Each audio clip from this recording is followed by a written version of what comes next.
Hi guys, this is Radical Dreamer here. Just wanted to give you guys an update because it's been a little while since I've posted things on the website. I've been in Australia for almost the past 3.5 months since leaving New Zealand, visiting my girlfriend and driving around almost the entire country. We went about 12,000 miles. I know I've only posted about one picture the entire time. Based on timing, it's a little difficult to sort of keep things going on the blog as well as sort of moving things through. So I've got a lot of things planned for this summer that I'd like to share, and that's one of the reasons that I'm doing this video here today. I'm right now actually in Los Angeles, back in the States for at least the next few months while I prepare for a graduate program that I'm going to be doing this fall in video game design. So one of the things that I'm very passionate about outside of travel is gaming. So right now I'm at the E3 video game conference in Los Angeles. It takes place every year, and this is the first year that they're actually letting public members buy passes to visit the conference. So I'm here with my brother and his wife, just sort of getting a chance to check things out, and I was very inspired by a talk that I went yesterday to about telling stories. This is something that's really important to me. It's something that I have very fond memories of, even from when I was a little kid. My dad used to tell me stories when I went to bed, and we used to do this thing called alphabet games, where sort of he would tell me a story and he would base it on sort of words that I gave him, sort of going A through Z. It was something that, learn the alphabet with, learn words and that kind of thing. But something that I thought was really interesting because the story was never the same, and it also gave me a chance to participate. And I think that that's one of the things that I think that gaming brings to storytelling that a lot of other mediums don't. So this is one of the reasons that I'd like to sort of find ways to share my experiences with you and also update you in what I've been doing, because I feel like I really enjoy the pictures that I've been doing on the blog, and sometimes I feel sort of like paralyzed by the difficulty of approaching a project or bringing the words to what I've done over the past 2 years in a way that's relatable. At some point, I would like to produce a collective work. There's a lot of effort that I've been putting into outlining works like that may appear in the next year or two. But right now, what I'd like to do is sort of really focus on an idea I had last night, which is creating short videos daily that focus on telling a short story about an item or something that I've collected during my travels as a way of sort of translating these experiences. When I go visit friends back home, a lot of people ask me, well, what have you been doing? And sometimes it's really hard to sort of like find a conversation point to start with. There's a lot of really good stories and a lot of really good ways to tell them.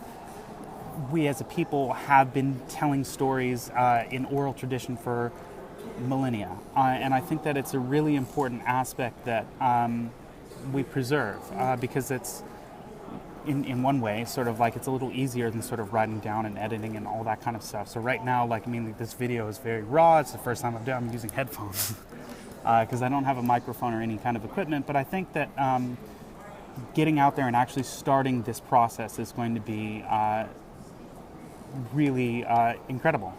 So what my commitment is to you and the rest of my listeners and followers is to do at least one of these videos a day until August 20th when I leave to start this graduate program. So without further ado, let's pick one object, and I don't have a lot with me at the moment, but I've got a watch here with me today.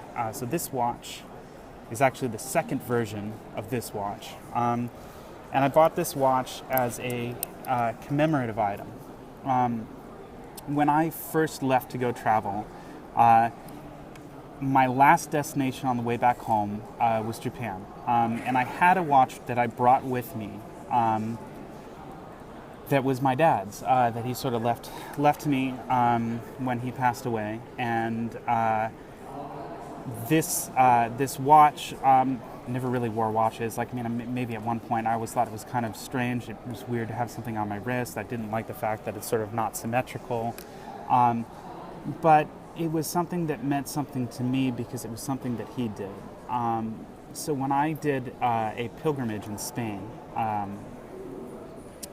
the there's a part of that pilgrimage in which you take something with you to leave behind. Usually it's symbolized by a stone that you leave on this monument during the way that sort of says, okay, this stone symbolizes all of your pain and your frustration and the heaviness in your heart that you let go of. And I originally brought this little dolphin with me to sort of like symbolize that. In retrospect, I think it was a little silly because I didn't really know what to bring because I didn't have any stones or anything like that. But about midway through, I think I realized that this watch was sort of like a symbol of all my fear and frustration and pain and grief that I had from losing my dad. And so what I did was I decided to leave this watch at the monument. And in a way, it was sort of leaving a piece of him somewhere significant. I have no idea if it's still there. But a few months later, when I got back home, what I did was I had, I saw basically sort of like I've been thinking about getting another watch almost the other time. I actually had a little sort of like rubber wristband because it felt weird not to wear something after having been doing it so long. So what I did was I got this watch.